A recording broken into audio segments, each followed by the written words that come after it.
Welcome back to World Crisis Radio. A couple of other notes here from Washington. The Obama regime is using the Espionage Act of 1917 against various whistleblowers in the federal government. Now, you're in a wilderness of mirrors with these things, but you got to figure that one of the reasons for having the WikiLeaks limited hangout operation is that you can then stage a backlash against that and impose draconian police state measures under the cover of WikiLeaks, which was the CIA to begin with.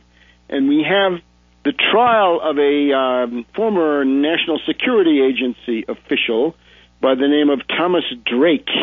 And they were trying to prosecute him, the Obama Justice Department, Eric Holder, trying to prosecute him under the outrageous, unconstitutional Espionage Act of 1917. This, of course, goes back to that last hypocrite, warmonger, Democratic professor president, Woodrow Wilson, similarly race-obsessed and ultimately reactionary, a puppet in those days of Morgan.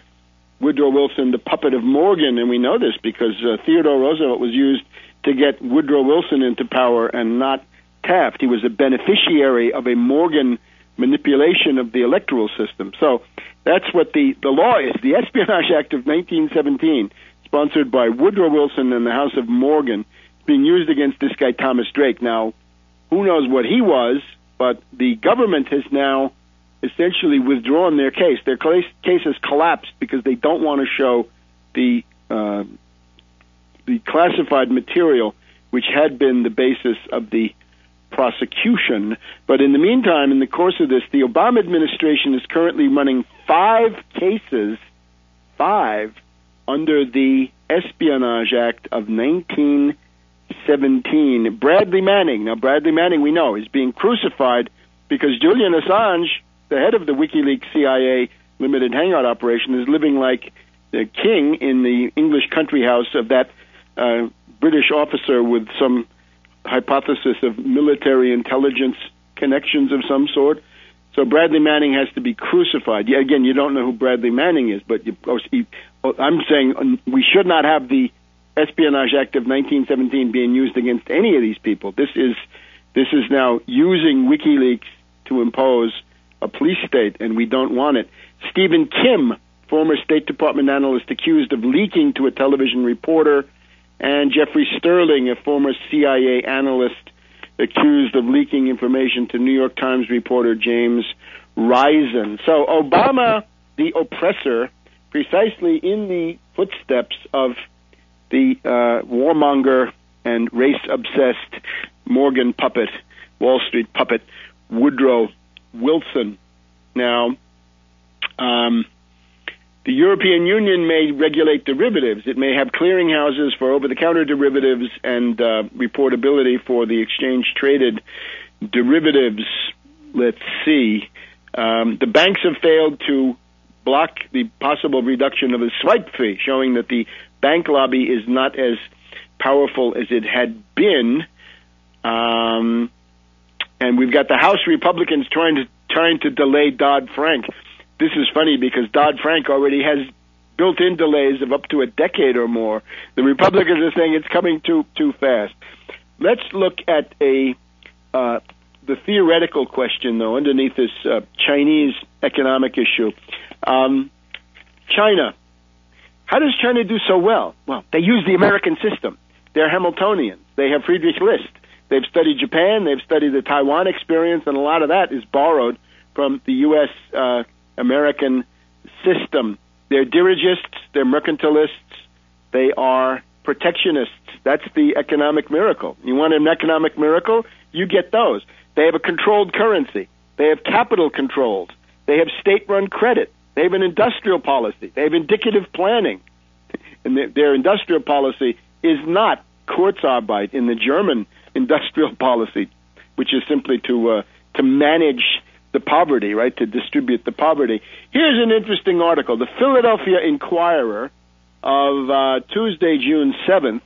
We have a guy called Stephen Conn, C-O-N-N, a professor at Ohio State University, and he writes about China's state-fueled growth. not a free market, but state dirigism, protectionism, and mercantilism, cameralism, if you like it.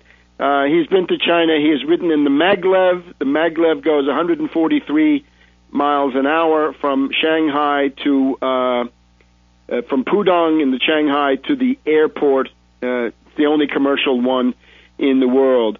U.S. politicians rail against the Chinese threat, writes Steve Conn, C-O-N-N.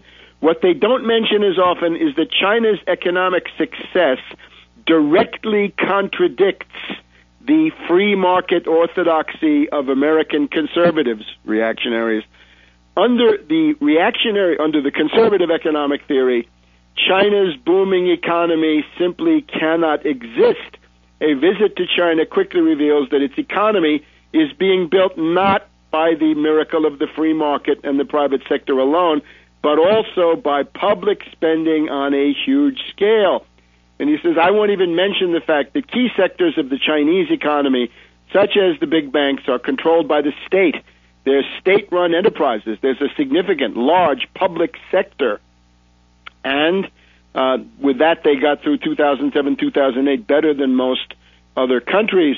What you see is the importance of spending in infrastructure of all kinds. Now, let me just digress for a second. We have Ken Cuccinelli, the lunatic reactionary attorney general of the state of Virginia, is trying to stop the extension of the Washington subway, the metro, to Dulles Airport. Dulles Airport is the large international airport that serves the capital of the United States. Everybody has an interest in this. This is the capital of your country. You want to have a decent, dignified subway leading from the main international airport of the capital of your country into the downtown of the capital of your country. But this tin-horn, two-bit reactionary from rural Virginia with his lunatic base says, no, that's communism and socialism. I can't have the metro reaching to Dulles Airport. Now, let's get back to the article by Professor Kahn. Shanghai has grown so fast over recent decades that it could have been clogged by the population, but they're getting around thanks to an efficient subway system and a network of huge roads that the government has provided. Most major Chinese cities are being connected to each other by high-speed trains. Air travel is now better. They are building airports, quite a few of them, which would outpace any airport in the United States. So we have investment in public transport. We also have 25 nuclear reactors that are being built.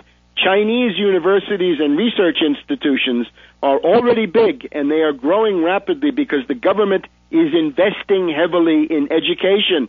Compare this to the wretched United States, where all education budgets are under savage attack to fund more bailouts, more tax cuts for the rich, imperialist wars, and other lunatic policies. I'm embroidering a little bit on this underlying text. Government spending is the key. Chinese economy has taken off because the Chinese are doing what Americans used to do, making large-scale public investments to stimulate and foster the private market. We Americans, once upon a time, used to build railroads and highways. We used to fund our education system generously, making it the envy of the world. Now we don't. In the last 30 years, U.S. economic policy has shifted away from public investment and towards enriching big corporations and wealthy individuals through tax breaks and giveaways. Those are the job producers that the Republicans talk about all the time. So U.S. budgets of state universities are being gutted. The Chinese are growing. There is no doubt about who will win the future. And you're going to wake up in 2025 with the Chinese on the moon and the U.S. nowhere, wallowing in the mud of this lunatic free market demagogic system. So that's the report for this week, and we will see you next week. Keep in touch, of course, on Tarpley.net, and Webster G. Tarpley on Twitter. See you next week.